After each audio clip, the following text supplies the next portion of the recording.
একটা ছেলের জীবন আর একটা মেয়ের জীবন অনেক পার্থক্য। একটা মেয়ের জীবন আমরা যতটা সোজা ভাবছি অতটা সোজা না। একটা মেয়ের জীবন কিরকম না, 20 থেকে 25 বছর বাপের বাড়ি আর বাকি বছরটা শ্বশুর বাড়ি।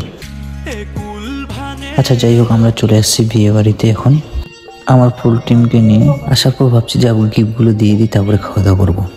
গিফট দেওয়ার পর সবাই একটু একটু করে হ্যান্ডসিপ নিয়ে নিলাম দিদির সাথে। তারপর হঠাৎ করে মনে পড়লো দাদার জন্য একটা গিফট আনছি, ওটা তো দিয়ে নি, ওটাও দিয়ে দিই। তারপর দেখছি বাপরে বাপ, ফুচকার দোকান, চাটের দোকান, কফি, ওহো খাওয়া দাওয়া এস্টিমেট অনেক বড় বড় ছিল, কিন্তু আমরা ওগুলো খাইতে পারিনি, অনেক ভিড় লাগছে তাই।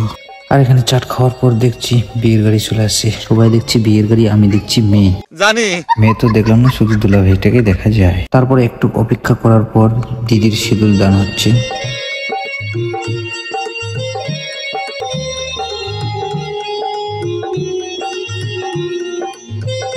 বিয়েটা পুরোপুরি হওয়ার পর তারপরে বিদায়ের